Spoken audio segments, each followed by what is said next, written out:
being a servant leader versus being a dictator or an autocratic type of authoritative type of leader, takes a different skill set. It seems people are more comfortable. Well, let me just tell them what to do, and they have to do it.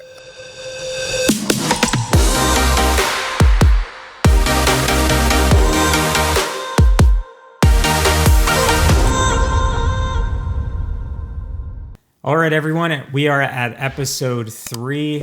Thank you for listening and tuning in to the Leadership Lab. I'm Henry Kirk, and I'm joined with Jonathan Aronson. And today we're going to talk about the pros and cons of remote work.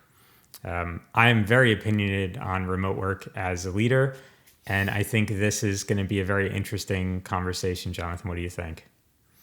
I know a lot of people are very passionate around this conversation, especially after they got the taste of working from home during the whole COVID episode. So I'm on board. That's great. So I'll start it off by giving a little bit of a backstory when I had started leading a team at Google about 5 or 6 years ago now. And this was pre-COVID, and I had a very distributed team because at the time when I was growing my team, I had the philosophy that you would hire where the talent was as opposed to trying to keep it to one location. So what ended up happening was we started building the team in New York and in Mountain View out in California. And what I noticed is that we had a connection issue between the two offices. And so this was obviously before COVID when remote work became like a regular thing. So what I tried to do was develop ways to improve the connection between the two offices. So I'll just throw out some ideas of what I had tried out, and then we can kind of talk about a little bit more, and then go into probably like the COVID remote style of work. So we would do monthly game nights where everybody would join in if they wanted to and play a online game or something together to try to build some camaraderie and strengthen the general relationship.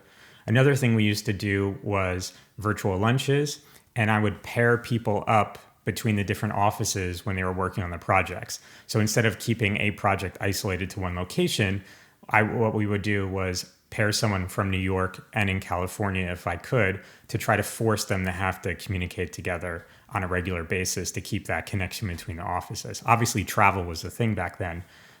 But those were just some of the things that I tried to keep the teams connected without forming this like East Coast versus West Coast sort of thing. Mm-hmm. So I don't know. What are your thoughts, Jonathan? Do you think that was a good? What would you have done?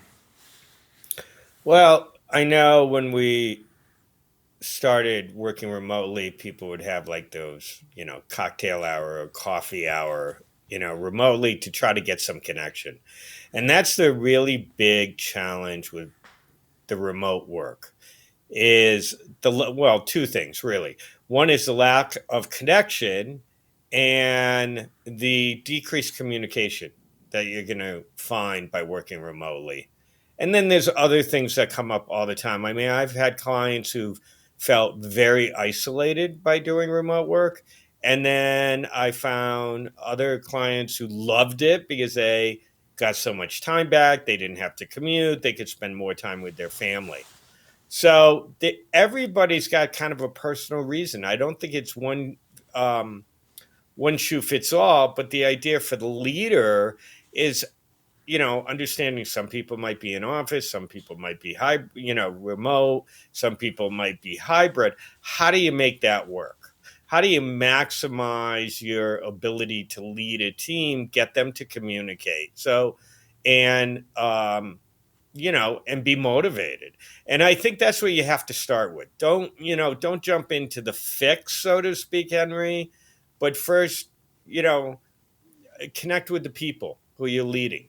Find out where they're at and maybe what might work for them, right? Ask them. Leaders don't always, I always say to leaders, you don't always have to have all the answers, but you do have to have a lot of questions.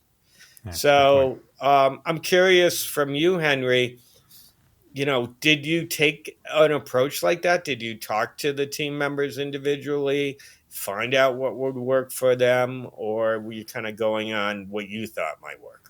Well, once COVID came about and we were remote, and the team was actually remote for well over a year, we didn't even get back into the office.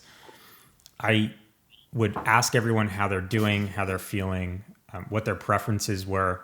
We started to create like little documents on what our work style was and how our preferences were. So that way it was, like, for example, if I don't take meetings after 11 a.m. or I will respond to chat messages faster than emails.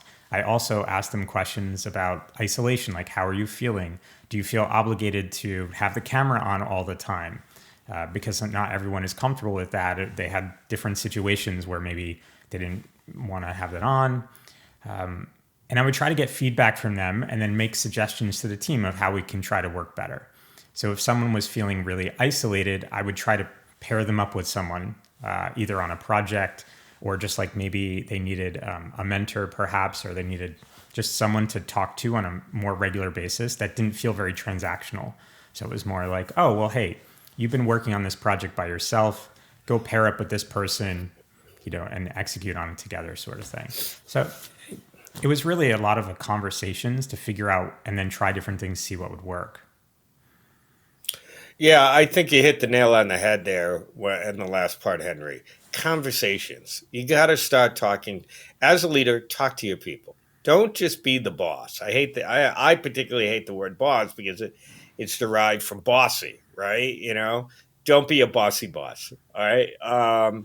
Be you need to connect with them, which means online, if they're hybrid, you got to make more of an effort to connect than you would if you were face to face. I mean, for you guys who used to smoke cigarettes, or if you still do, that was a time where you would hang out with the other smokers and you talk about all sorts of things and you would be connecting there. But a lot of times, some of the greatest ideas in business would come out of those little, 10-minute, 5-10 minute smoke get-togethers, as they called, right? So you're not really doing that when you go in the office. You're not hanging out going to lunch with somebody, or you're not just hanging out by their cubicle and talking to them. So as a leader, you really got to be hugely focused on what can I do to bring this team together, and the leader's the catalyst to do that, honestly.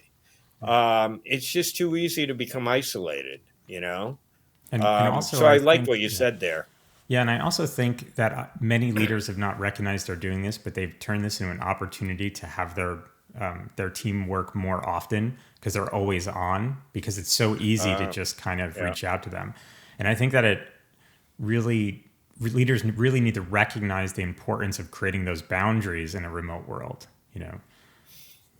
Yeah. I think that's always a great discussion to have as a leader when something changes in your department. And, there needs to be some kind of expectation established for the change, and be deliberate about it. Don't assume, and I think I've said it in past podcasts, most leaders get in trouble by assuming. All right. So if you have a change of expectation and you want to invite the report in to the conversation, like you said, let's have a conversation. Let's not just have a top down directive conversation. Like say, hey, you're working from home now. What do you see the challenges? What's your availability? Be curious, right? Don't just assume because and this goes back to you, Henry, something that you've said. Well, why doesn't everybody work the same as I do? I, I mean, we're here to do a job. Well, you're talking about your values and what makes you tick, but don't you want to know what makes them tick? And if you establish that connection and bring that closer to the expectation, you're going to increase motivation. And with increased motivation, you get increased productivity. Yeah, that makes a lot of sense. I agree with that.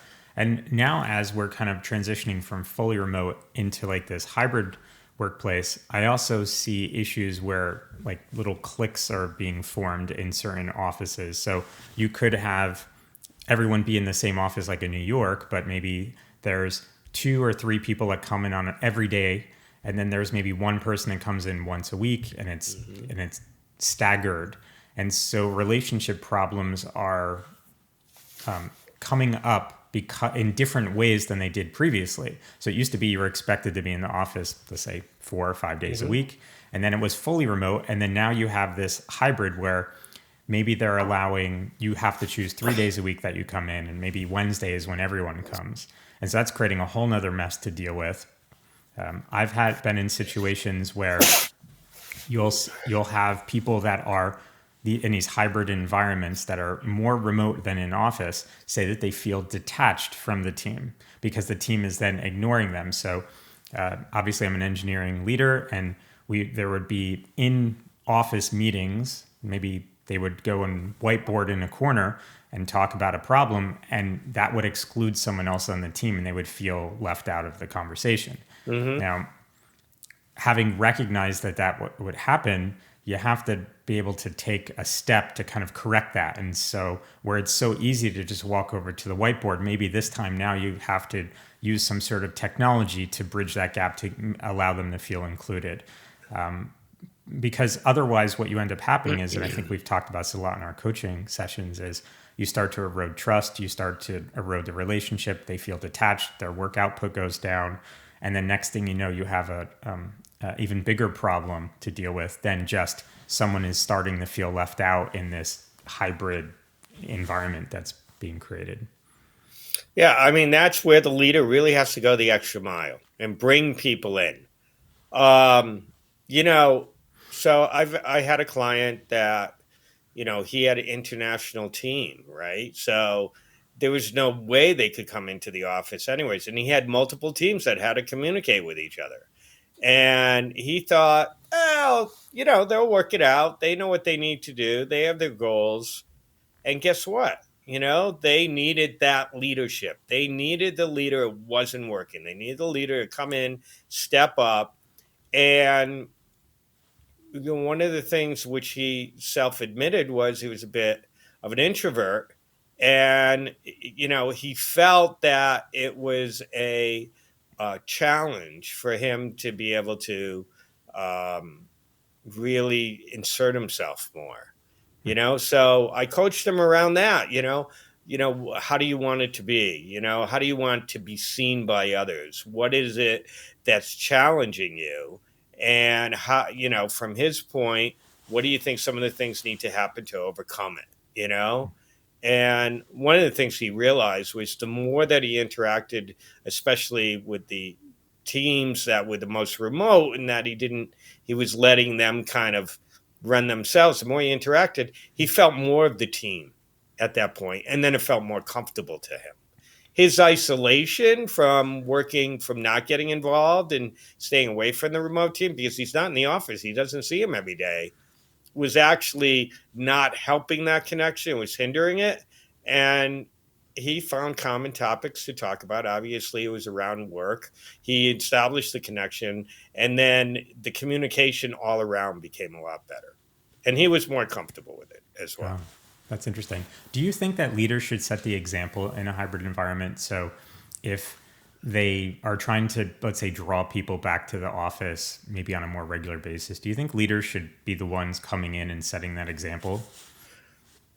Well, I think leaders should always be a model in actions and attitudes.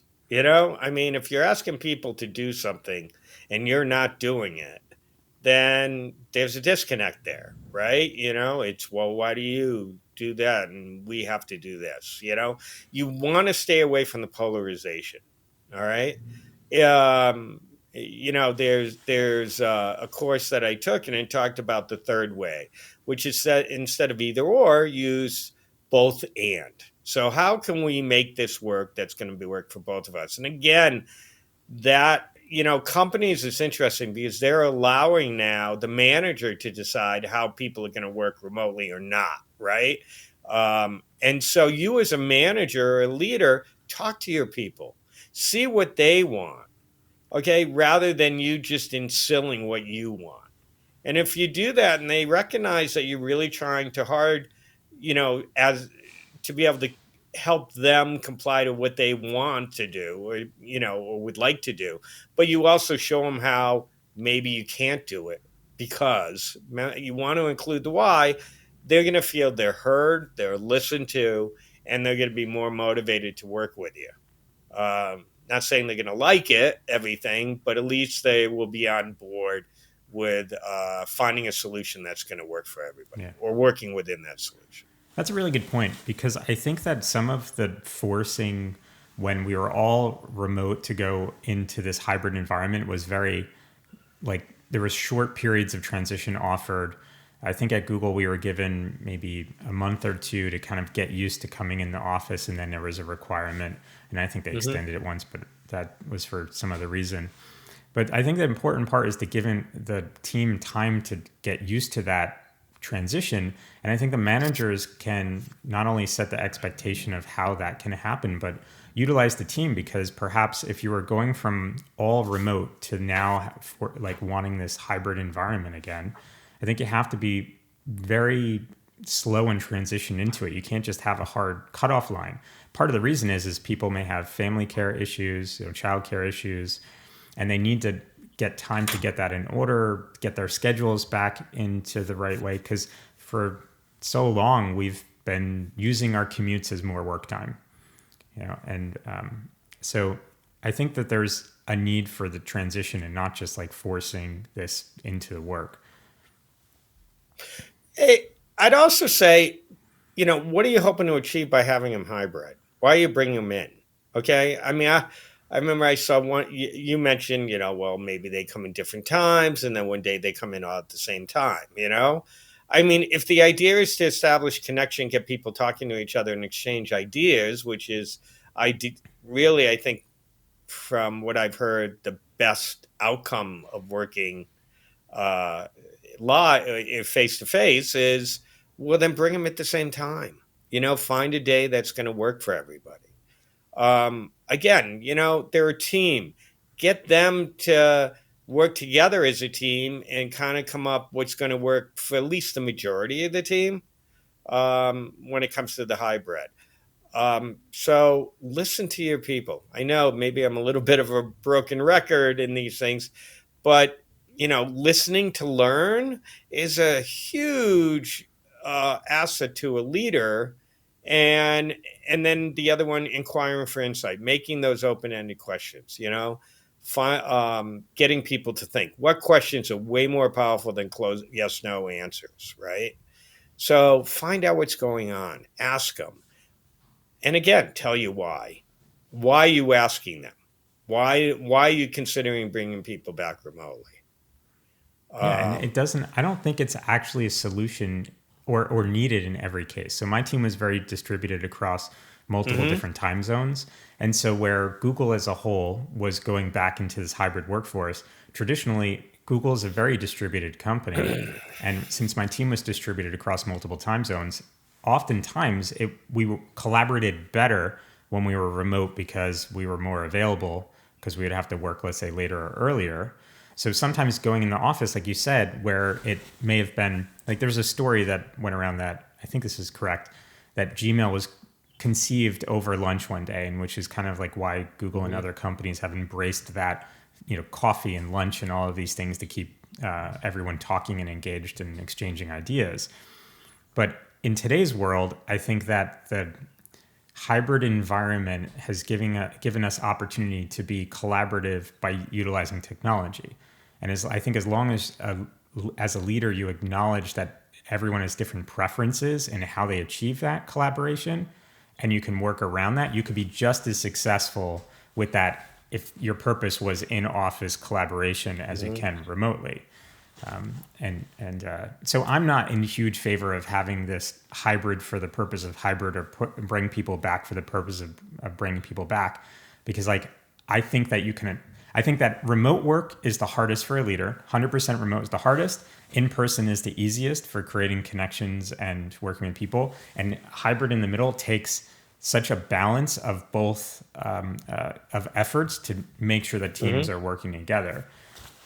So I don't know, like, what is your experience in coaching all of your clients? Like, do they Are they have hybrid environments? Are they fully remote, in person? What are some of the things that they discuss with you about? I get them all. I think the biggest topic these days is, COVID's kind of going away now. I mean, it's here, but it's not as, the reason to stay home has shifted. And that's created a lot of changes out there, right? People realize they got time back and they could spend more time with their family, right? And some of them, self-admittedly, felt they were working more than they working less now, but because they were they didn't have the time wasters of like driving to and from work. Although I think there's some value in that because that's when I listen to my podcasts mostly, when I'm in the car. Um, they bring that up a lot. But I think the hardest thing that people are talking to me about now is now making the transition back to the office, and what that is going to be like and how that's going to work. That by far, that's a conversation. Then when people are out there looking for jobs, they're looking: is it fully remotely? Is it hybrid? Do I have to come into the office? So, people are struggling with it, and leaders, bosses, they're struggling with it a lot. You know. Because they might have a mandate, their boss or the company policy is we want everybody back. Well, now your team's pushing back. They don't want to come back. You know? Do you think that's going to make it harder for some teams to acquire talent if they have if they take the wrong approach? Yes. Yes. It's you've already seen it. I mean, I've seen it with clients. I had a client yesterday. She's leaving a company because she was working remotely during COVID. That saved her childcare. She didn't have to pay for childcare or as much, and that's another problem, by the way. They don't have childcare. Well, how does a 4-year-old, when you're at work, how do you manage a 4-year-old and do your work at the same time? So that problem doesn't necessarily go away, and employers know this and they're concerned about it. But she was working from home during COVID. Then people were coming back in the office, and the manager she goes, "I recognize you have a commute and you have kids and blah blah blah. So if you want to work remotely, fine. But there might be times I needed to come in for a presentation or something, or a get together with the team, and she was fine with that."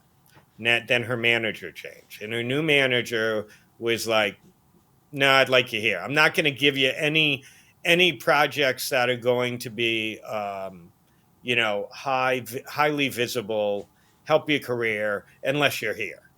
Oh, interesting. That's Okay. that. It's kind of like threatening the person to come back in a way. Yeah, and that's how some leaders do. So was that effective? No. Guess what happened, Henry? Yeah, yeah. They lost Guess the person, or they're going to lose the that person. person's leaving. Right. It's The really person's interesting. I leaving. can see a world where certain businesses need to have people in office. So if you're working on hardware, I worked with a Mm-hmm. lot of people at Apple, and I would see how difficult it was to be able to do hardware remotely, and even Mm-hmm. seeing it in some teams at Google that dealt with hardware. It's just challenged. So I can see where you need to have people in the office for these things. It's just the technology and structure, like technology for us to be able to do this podcast remotely. You're all the way in Colorado. I'm all the way outside of New York City. And so we're able Yeah. to do this podcast effectively, but there's not enough technology for companies that do physical goods yet to really be able to kind of Right. have that. And maybe that'll come in the future. But I think it's kind of interesting in that, your leaders really need to be aware that there is talent out there, and it's just like the same way where it's a perk and a benefit, just like where you may be lured in by 401k matches or the free food at certain companies or whatever benefits they give. Remote work in certain cases should be a benefit, and I think leaders really need to recognize that and find ways to work around it. A lot of the listeners out there we've talked to have recently left their job either voluntarily or non-voluntary, and they're out there looking for new work. So really consider what kind of work environment do you want to work in, and also understand that if you're in an interview and they're saying they want you to work hybrid, for instance, get clarity what that really means, before you, because if it's not going to work for you, you're going to be unhappy. It's going to have a problem with your motivation. Also, maybe just by having the discussion, you can work out a solution right then and there during the interview, or you get a feel for, where the hiring manager is coming from, right? Mhm. So don't shy away from that conversation. I think it's important enough for you to make sure that you're comfortable as a employee going into a new company, on how they work, what those expectations are, how much leeway you have regarding those expectations. Have the conversation. They always ask, well, what questions do you have for us? Make sure that's at least addressed comfortably enough for you that you have the data that you need in order to make an informed decision of whether this company is going to be good fit for you, as Mhm. well as if uh, vice versa, that you as an employee will be a good fit for them. Yeah, that's a good point. I mean, because just because you have a hybrid or a fully remote doesn't mean they're not going to expect you to work all the time. And that may not, you have to balance that. So just because it's remote doesn't mean that you can set your own hours, really. So that makes a lot of sense. Actually, Exactly. I want to jump back to something that you said earlier where it was, where I admitted that not everybody works like me. And I used to have that expectation Hmm. for folks to be the same as me. When I'm a self proclaimed workaholic, I think I still am. And prior to obviously going remote, I was in the office every day, and oftentimes I would work very, very long hours and then come home and continue to work. When COVID happened, and eventually I got Hmm. used to it, I stopped wanting to go to the office at one point, and because I just liked Hmm. being able to put in more time into work. It was great. I can add an extra. I Right. had an hour and a half commute each way, so I got an extra 3 hours of real core work time. But it didn't. It wasn't until about a year or two into me being remote that I actually, and then starting to go hybrid again, where I would go into the office a few days a week, where I realized that all those micro interactions with my kids and my family throughout the day, being able to like see them come home from school, help, just these little small interactions throughout the day were actually really important to me. And when I started going back to the office and I missed that, I was like, man, I actually really prefer to be at home because it's I like it a lot better. Of course, I do see the value of going to the office, and I'll go there, occasionally. Well, I don't really have anywhere to go now because I'm laid off of Google. But at the time, I was kind of I saw the value, and so since I've recognized that, I want to give others that opportunity as well. So it's no longer just about remote work is great because you can work more. It's now like, oh, I get it. If you have a family and, family time is important to you, I see the value in those little micro interactions throughout the day. Yeah. It's like, Yeah. And the point there is the values that you hold. That's a big motivator. So, focusing on the values of the company and the values of you, and trying to get as close together, in agreement of how you're going to work, will help both of you. Will help you with help the company with your productivity, and it's going to help you with your motivation, um, and being and feeling fulfilled, because listen, people want to spend time with their families. That's part of life. That's supposedly why people go to work, but, and fulfillment of the job. So consider your own values, consider the company's values, and talk to them. Have the conversation. Do not do absolutes. If you don't want to do something, that's your decision. But don't say, well, if you don't do this, I'm not going to do that. That's polarization again. You want to avoid that. Remember, not either or, but and both. Find the third way. well, why do you think managers would choose an absolute? Uh, a lot of times, managers, from my observation, for a number of reasons. One is their boss. It's something being mandated, or they have a very strong boss, and they might not want confrontation or conflict, so they're just going to go ahead with what the boss wants. Could be the company policy, right? Um, the other problem is, quite frankly, their own insecurities. you know, being a servant leader versus being a dictator or an autocratic type, type of authoritative type of leader, takes a different skill set. It seems people are more comfortable. Well, let me just tell them what to do and they have to do it. Okay. So, I don't know if, and their insecurities come from, what are you doing at home? I can't see you. I can't walk in on you, and check to see if you're doing your work.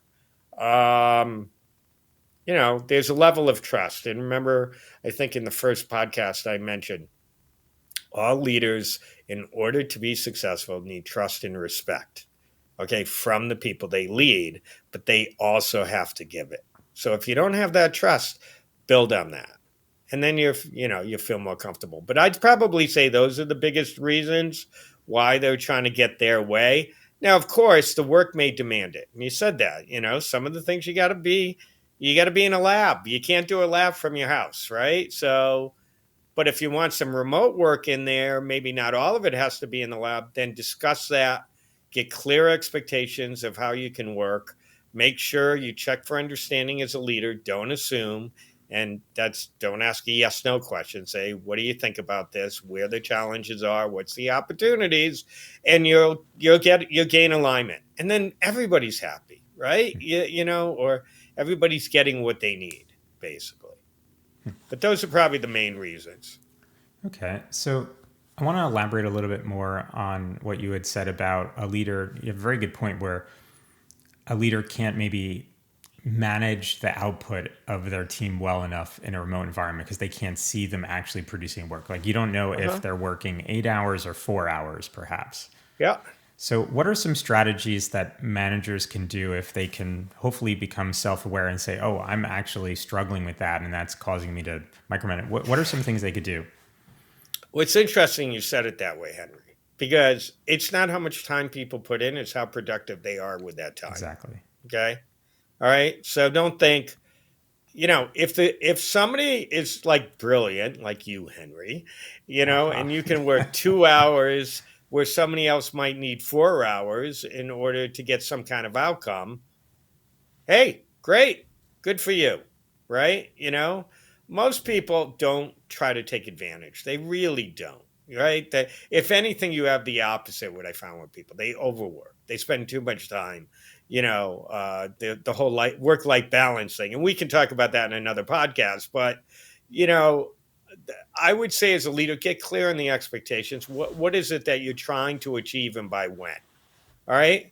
So, and if they're not doing that or they're struggling, make sure you set the expectation. Come and talk to me if you're falling behind or you're having a problem. I'm here to help. That's your job as the leader, is to help. So, again, getting clear on the goals, on the expectation, on the time deliverables, all those set up accountability for what you want to achieve. Right. But it's not about how do I make sure he's working his 4 hours.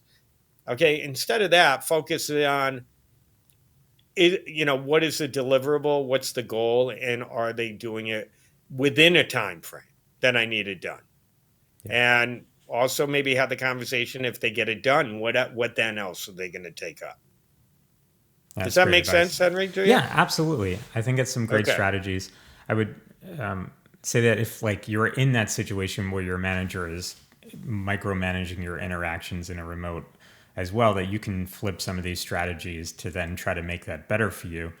One thing that I had found that was helpful for me is that instead of attacking the issue where I'd say, you're making me feel like I'm micromanaged, because the manager may take that the wrong way, is to say, hey, it seems like I'm not communicating to you enough of the project status or something like that, and turn it into how I can be more helpful to them as opposed to attack the Yes. behavior. And then once Yes. I say, well, hey, if they're not sure, well, no, everything's great, it's fine. Well, something's there and you can't get it out.